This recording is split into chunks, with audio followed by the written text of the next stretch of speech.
The story begins in the quiet mountains, where a strange boy named Crog lives with his family. Crog is not a normal boy. He can change into an animal.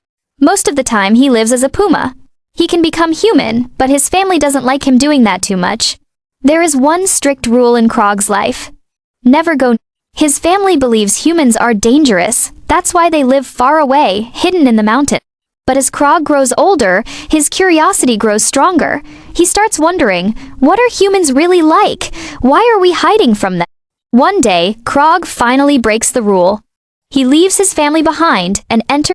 Not long after, a kind human couple finds him.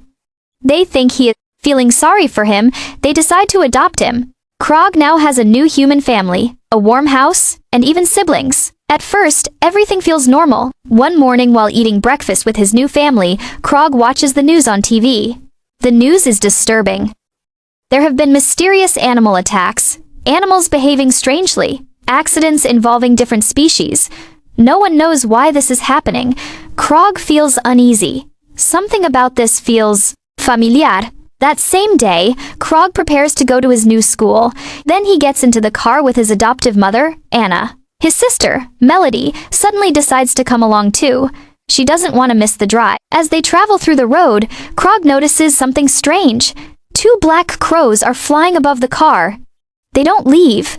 They keep following them. Crog can't stop. A thought enters his mind. What if they are like me?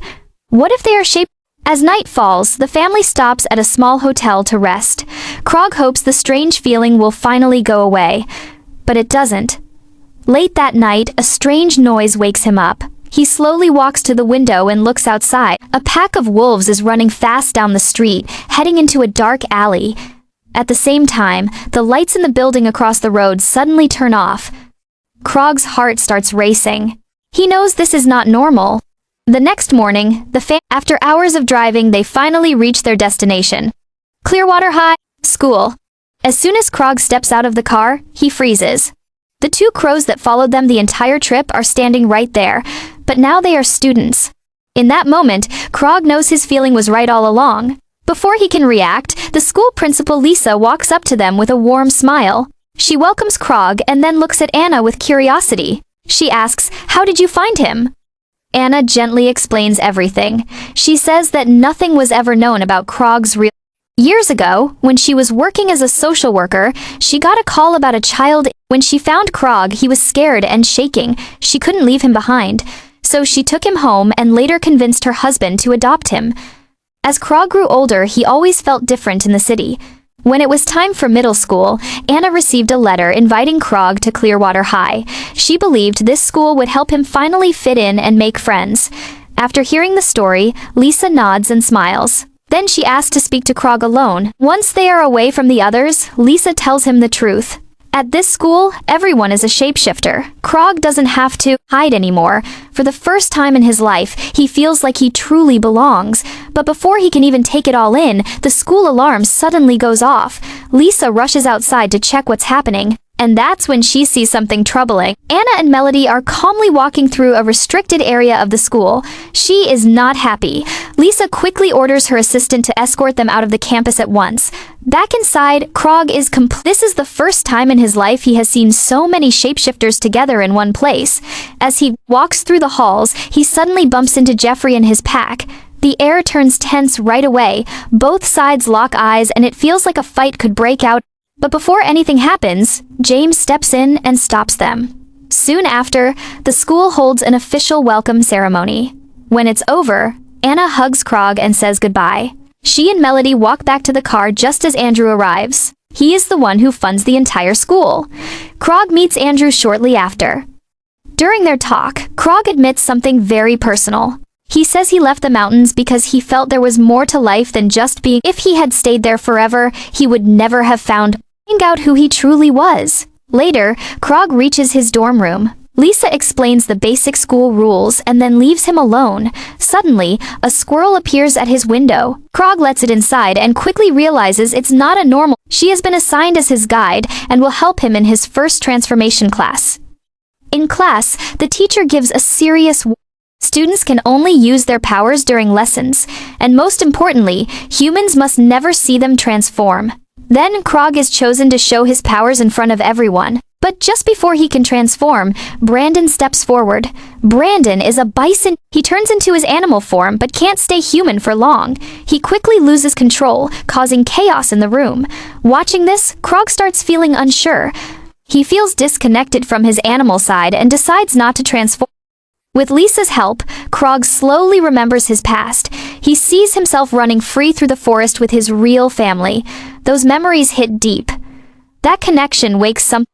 And finally, Crog transforms. At that moment, the principal tells everyone in the room to do the same. That's when Crog realizes the truth. Most of the students here are wolves. At this school, he will learn how to balance his human side and his animal side. One day, he could become a bridge between both worlds. Later that evening, Crog rests in his room, trying to process everything. Suddenly, Brandon shows up. Not long after, Holly knocks on the door and tells them it's time for dinner. In the cafeteria, Crog meets Dorian. He's a boy who can turn into a cat. Dorian shares his story. Before coming to the school, he lived as a pet with a human family. Everything was fine until they caught him opening a can of sardines with his hands. After Crog revealed his animal form, many students start respecting him. But some are also afraid of him. For the weaker students, just standing near him feels scary. One small boy, who can turn into a tiny horse, tries to stay, but he runs into Jeffrey and his wolf pack. The situation turns dangerous fast. Crog doesn't think twice. He steps in to protect the boy. This only makes things worse. The wolves try to scare him, but James arrives just in time and breaks up. That night, Crog dreams about his family. But suddenly, a loud crash wakes him up. Brandon has transformed in his sleep and completely destroyed his bed. Brandon laughs it off and says it happens. Crog realizes his nights here won't be as peaceful as he hoped. The next day, during combat class, Brandon and Borda are picked to fight, but Brandon refuses. He says he's a pacifist and walks away. The teacher then chooses Crog. Crog still doubts himself. Seeing this, Andrew steps in and hands him a small pouch. Inside is Puma urine. The moment Crog he transforms instantly. Even though Borda is much bigger, Crog moves faster, strikes harder, and fights with pure will. In the end, he wins. Next, it's Dorian's turn. But the awful smell from his opponent makes the cat run away, giving up the At the end of class, Andrew approaches Crog. Impressed by what he saw, he makes him an offer. Andrew wants to become Crog's mentor. To prove he believes in him, Andrew even gives Crog the pouch of Puma urine, saying the boy has a bright future ahead. Someone is not happy about this. Jeffrey watches everything from a distance. Seeing the school's sponsor favor, a new student fills him with jealousy, so he challenges Crog. Jeffrey promises that if Crog can beat the wolves in a duel, they will leave him alone forever. That afternoon, Crog meets his friends in the treehouse and tells them everything. Brandon is worried and warns him that fighting could get him expelled. But Crog has had enough of the insults. He refuses to back down. Holly promises to stand, and even though Brandon is nervous, he admits he can't wait to see the wolves finally get what they deserve. That night, the three of them sneak out of the dorms. Before leaving, Crog smells the pouch to awaken his animal side, and transforms. When they reach the duel spot, Crog asks who he'll be fighting. That's when he realizes the truth. It's a trap. Not two wolves, but Jeffrey and his entire pack. Still, Crog doesn't run. He's stronger than any of them one-on-one, but the wolves attack together. They jump him from behind and pile on all at once. Seeing Crog in danger, Holly pushes Brandon off a cliff, forcing him to leap down and while Brandon distracts the pack, Crog fights back with everything he has. In the end, the wolves have no choice but to retreat. The next morning, James sees several injured students and sends them to the infirmary. Their excuses are weak. It's clear they fought last night. Just as Crog is about to be called in by the principal, something unexpected. Andrew invites him for a drink.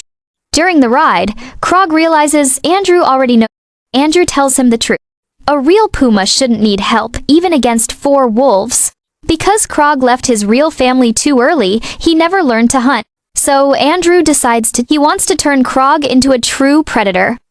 When they return, Lisa stops them. Angry, she forbids Andrew from giving Crog special treatment. She warns Crog directly. If he wants to stay at school, he must follow the rules and never fight outside class again. Later, Holly and Brandon rush over to That's when Crog sees Lou walking into the forest and decides to follow her. Together, they overhear teachers discussing recent animal attacks. They are sure shapeshifters are behind them.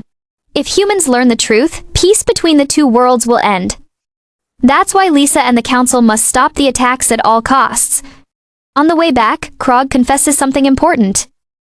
During his road trip, he saw wolves attacking humans in a nearby town. He is sure it was Jeffrey's pack. The next day, Andrew keeps his promise and takes Crog into the forest. He teaches him how to first choose the prey, then watch it closely, and finally, strike at the right moment. Crog succeeds and catches a deer. They share the meal. On the way back, Andrew opens. He once had a daughter. If she had lived, she would be Crog's age. Later at recess, Lou notices Crog isn't. He tells her he already hunted that morning. Hearing this, Lou goes quiet and walks. She remembers the day a puma attacked her mother, leaving her. Feeling guilty, Crog follows her into the forest, trying to make things right, but he can't catch up. That night, Crog hears howls outside his window. It's Jeffrey's pack. Suspicious, he follows them to the nearest. There, he sees the wolves scare off a guard and sneak into. Just as he's about to confront them, they turn. But before a fight can start, Andrew appears.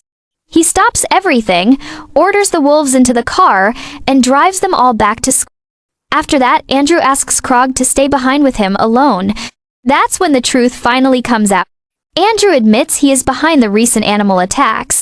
Hearing this breaks Crog's heart. He feels betrayed and realizes he may never have trusted Andrew. Andrew then opens up about his past. Years ago, his wife and young daughter were killed by a hunter in the forest.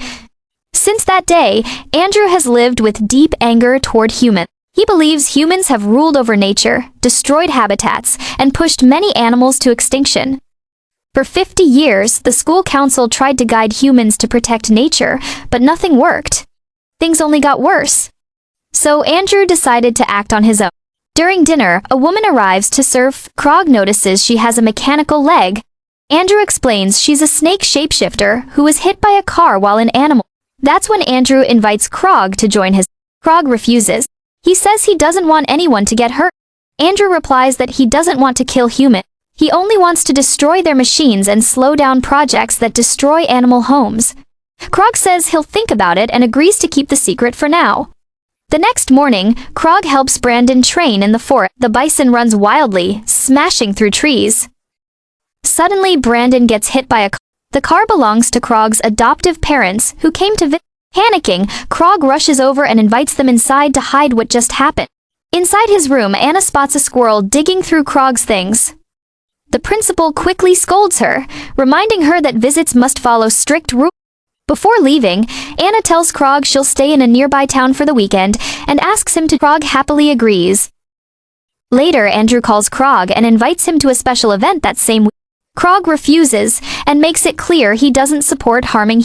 Andrew hangs up without a word. Feeling uneasy, Crog goes into the forest to clear his head and practice transform. Hours later, Wing finds him, worried. Suddenly, a drone appears and Wing recognizes it right away. It belongs to a hunter, and tracking dogs have already been released. Crog runs and hides in the treetops, but the drone follows him. To save him, Wing destroys the drone and tells Crog to keep running.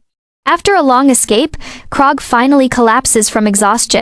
That's when Shadow, one of the Crow girls, appears and throws him clothes so he can turn back into human form.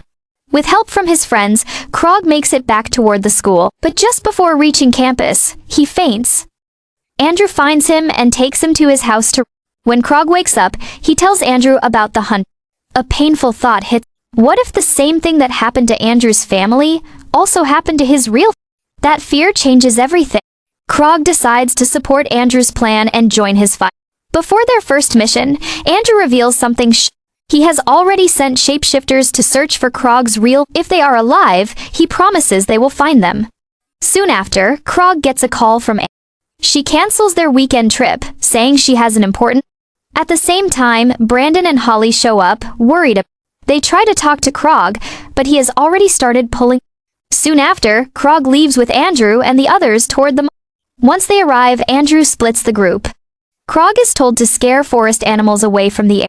Jeffrey and the wolves are supposed to force the workers out so no one... At first, Crog chases away a few rabbits, but then his heart almost stops. He realizes his adoptive parents are camping.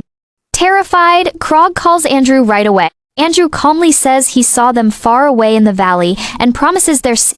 Still, Crog feels something is wrong. The wolves scare the workers so badly that they flee in a truck. As soon as the humans leave, Derek climbs into the vehicle to release the stacked logs. Crog begs him to stop. If the logs fall, his family could die. At that moment, Brandon and Holly arrive to support Crog. Things get even more tense. Then Shadow and Wing appear flying overhead. The wolves... They don't want to be reported or expelled, so they abandon the mission and run. Now, Lou steps in and tries to reason with Derek. She tells him destroying everything will only make humans fight back hard. But Derek doesn't listen. He shoves Lou. That enrages the crows, who attack him instantly. Furious, Derek transforms into a grizzly bear. Brandon jumps in to protect his... Holly joins the fight. Crog, now in his Puma form, manages to throw Derek out of the truck. Just then, Andrew steps in. He removes the logs blocking the wheels.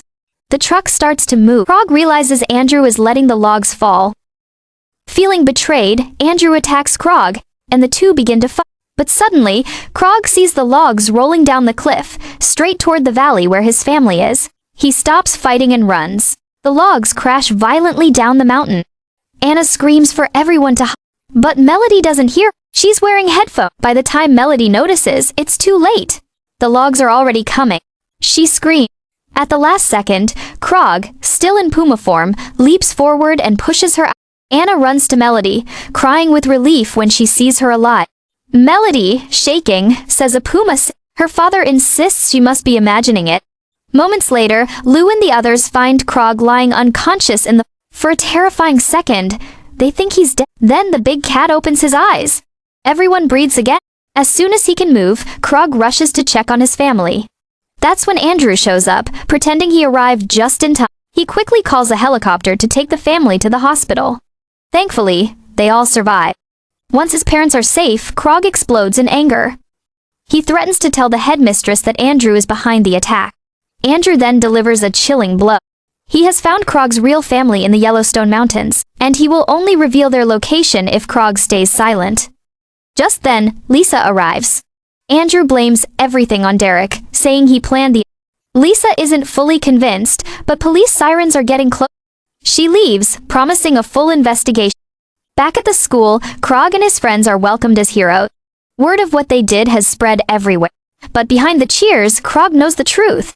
The fight isn't over. If you enjoyed this recap, don't forget to subscribe to Next Prime Recap, and let me know what you think about this movie in the comments.